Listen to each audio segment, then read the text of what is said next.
आज ना एक गोष्ट कळाली, आयुष्य ना कधी खूप प्लॅन करून कधीच जगायचं नसतं. कधी कधी असंच आपण अचानक बाहेर पडायचं असतं. फक्त चहासाठी नाही तर कॉफीसाठी सुद्धा आपण बाहेर पडू शकतो. तर ॲक्च्युली श्रीशांना आणण्यासाठी आम्ही स्कूलमध्ये गेलेलो होतो सगळे. अचानक सोबत बोलता बोलताच असा विषय झाला की थंडी आहे, चला चहा पिण्यासाठी. मग म्हटलं की चला, नाही जास्त विचार करायचा, आपण निघू. आता चहा कधी काही एकटा येत नाही, तो येताना थोडंफार काहीतरी घेऊनच येत असतो. पण हे क्षण ना आपल्याला खरंच खूप ऊर्जा देऊन जातात. काम, टेन्शन, जबाबदारी अजिबात थांबत नाहीत. पण आता आपण थोडा वेळ थांबलो आणि आपल्या मित्रांसोबत चहासोबत आणि थोडंसं टोस्टसोबत आणि थोडं हसणं सुद्धा आपलं होतच असतं. म्हणून जेव्हा मन म्हणेल निघायचं तेव्हा कारण शोधू नकोस, फक्त एक चहा घे आणि पुढे जा. चहाचंच निमित्त होतं, पण वेळ कधी गेली काही कळालंच नाहीये.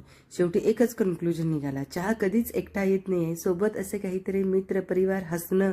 आणि चला आता हे मी ना नेक्स्ट ब्लॉगमध्ये तुम्हाला नक्कीच सांगते. खूप काही पार्सल मागवले.